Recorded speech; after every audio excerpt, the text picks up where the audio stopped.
ఈ ఎన్నికల్లో రాయలసీమ ప్రజలు అద్భుతమైన తీర్పిచ్చారు. 52 సీట్లకి 40 సీట్లు కూటమిని గెలిపించారు. ఇందులో టీడీపీ 40 దాకా గెలిపించారు. వైసీపీకి రాయలసీమలో 7 సీట్లు వస్తే తెలుగుదేశం కూటమికి ఒక్క ఉమ్మడి కడప జిల్లాలో 7 సీట్లు గెలిపించారు. ప్రజా తీర్పు మళ్ళీ మనకు ఒక బాధ్యత గుర్తు చేసింది. కానీ ఈ తీర్పును మనం అర్థం చేసుకున్నాం. ఓడిపోయిన పార్టీ ఇప్పటికీ అర్థం చేసుకోలేదు, అర్థం చేసుకోదు కూడా. అధికారం కోసం పుట్టిన పార్టీ కాదు తెలుగుదేశం పార్టీ. ప్రజల జీవితాల్లో మార్చడానికి, మార్పు తేవడానికి పుట్టిన పార్టీ తెలుగుదేశం పార్టీ. అవునా కాదా అని మిమ్మల్ని అడుగుతున్నా. అవునంటే గట్టిగా చెప్పండి, చప్పట్లు కొట్టి. నా సుదీర్ఘమైన రాజకీయ జీవితంలో నేను చూశాను, ఎప్పుడు కూడా ప్రజలంతా కూడా అభివృద్ధిని, సంక్షేమాన్ని కోరుకుంటారు. ఇంకో పక్క పార్టీ ఎలా ఉండాలో, పాలన ఎలా ఉండాలో చెప్పడంలో తెలుగుదేశం పార్టీ ప్రస్థానం ఒక కేస్ స్టడీ. పాలకులు ఎలా ఉండకూడదో, పార్టీ ఎలా నలపకూడదో ప్రపంచంలోనే ఒక కేస్ స్టడీ వైఎస్ఆర్ పార్టీ అని చెప్పి కూడా నేను మీకు తెలియజేస్తున్నా. తెలుగుదేశం పార్టీ ప్రజా ఉద్యమాలు, పోరాటాలు, ఎన్నికలు, గెలుపులు కొత్త కాదని చెప్పి నేను మీకు తెలియజేస్తున్నా. గత ప్రభుత్వంలో 5 సంవత్సరాలు మనం పోరాటాలు చేశాం. హింసా రాజకీయాలు, హత్యలు, కేసులు, అవమానాలు, అవహేళనలు, బూతులు, అణిచివేత అన్ని ఎదుర్కొన్నారు మా తమ్ముళ్ళు, మా ఆడబిడ్డలు. మీరే నా బలం, బలగమని మరొకసారి గుర్తు చేస్తున్నా. మొన్నటి విజయం వెనుక కార్యకర్తల పోరాటం ఉంది, మీ త్యాగం ఉంది, మీ కష్టం ఉంది. విధ్వంస రాష్ట్రాన్ని పునర్నిర్మిస్తామని మన మిత్రుడు జనసేన అధినేత పవన్ కళ్యాణ్ గారు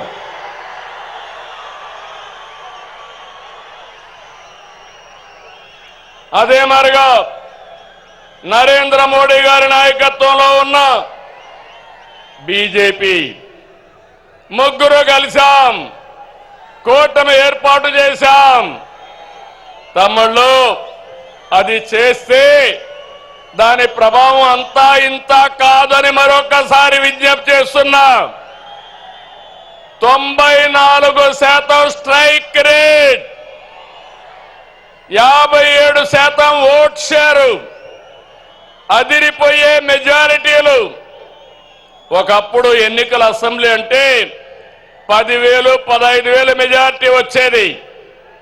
మొన్న ఎన్నికల్లో కొత్త వాళ్ళకి సీట్లు ఇచ్చిన 83 మందికి 30,000 మెజారిటీలు వచ్చాయి. 30 మందికి 50,000 మెజారిటీ వచ్చింది. 10 మందికి 70,000 వచ్చింది.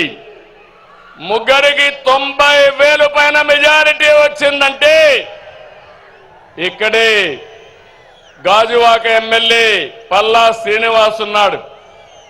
94,000 మెజారిటీ, అత్యంత మెజారిటీ. అదే మరి భీమనిపట్నంలో గంటా శ్రీనివాసరావుకి అదే మెజారిటీ వచ్చింది. మంగళగిరిలో తెలుగుదేశం పార్టీ యువగళం నాయకుడు నారా లోకేష్కి 92,000 మెజారిటీ వచ్చింది. వైనాట్లు గొడ్డలి పోట్లు అనేది మన రాజకీయం కానే కాదు. ప్రజలిచ్చిన అధికారాన్ని బాధ్యతలా భావించి ప్రతి క్షణం కష్టపడి పనిచేయడం మన విధానం. ఏడాదిగా అదే చేస్తున్నాం. సరిగ్గా ఏడాది క్రితం రాష్ట్రంలో చిమ్మ చీకట్లలో అస్తవ్యస్త పరిస్థితిలో ఉంది. విధ్వంస పాలనతో రాష్ట్రం 30 సంవత్సరాలు ఎన్నికెళ్ళింది.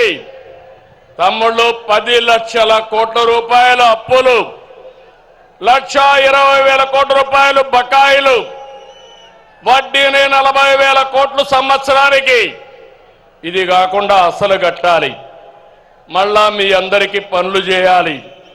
ప్రభుత్వ ఉద్యోగాలకి జీతాలు ఇవ్వలేని పరిస్థితి. అయితే కష్టాలు చూసి బెదిరిపోలేదు, సవాళ్లను చూసి పారిపోలేదు. అనుభవంతో ఆలోచించాను. తమ్ముళ్ళు, క్లేమోర్ మైన్స్ కే భయపడని నేను సమస్యలకు భయపడతానా అని మీ అందరికీ విజ్ఞప్తి చేస్తున్నా. ఆ మనోధైర్యంతోనే ముందుకు పోయాం. ఇటుక ఇటుక పేర్చుతూ విధ్వంసమైన రాష్ట్రాన్ని పునర్నిర్మాణం వైపు ముందుకు పోతున్నాం. ఏడాదిలో ఎన్నో సంక్షేమ కార్యక్రమాలు, అభివృద్ధి కార్యక్రమాలు చేసి మన సత్తా చూపించే కార్యక్రమంలో ముందుకు పోతున్నాం. నేను ఒకటే ఎన్నికల ముందు చెప్పాను, అభివృద్ధి, సంక్షేమం, సంపద సృష్టి, నిరంతరం ఈ పేద ప్రజల జీవన ప్రమాణాలు మెరుగుపరచడం నా జీవితాశయం అని చెప్పి కూడా నేను మీకు తెలియజేస్తున్నా. ఈరోజు మీరు చూడండి, సంపద సృష్టించడం తెలిసిన పార్టీ తెలుగుదేశం పార్టీ. సంక్షేమ కార్యక్రమాలకు నాంది పలికిన నాయకుడు, ఆరాధ్యుడు నందమూరి తారక రామారావు గారు అని చెప్పి నేను మీకు తెలియజేస్తున్నా. అదే నేను ఆలోచిస్తున్నా. నా కష్టం నా కోసరం కాదు, నన్ను నమ్ముకున్న ఈ జన సముద్రం కోసమని మరొకసారి విజ్ఞప్తి చేస్తున్నా. మామూలుగా అయితే ఇంతమంది రారు. మీలో నేను చూస్తున్నా, ఇది అవతానే పిలిచి సన్మానం చేస్తాం. కోడూరు నుంచి 60 సంవత్సరాల వయసులో సైకిల్ వేసుకుని కడప మహానాడుకు వచ్చాడంటే అది తెలుగుదేశం పార్టీ పైనుండే అభిమానం. వారిని చూడండి తమ్ముళ్ళు, ఇలాంటి కార్యకర్తలు ఉన్నారంటే ఈ పార్టీకి పూర్వ జన్మ సుకృతం. తమ్ముళ్ళు గట్టిగా చప్పట్లు కొట్టి అభినందించండి. ఒక స్ఫూర్తి ప్రదాత. పార్టీ అంటే ఇట్లుండాలి.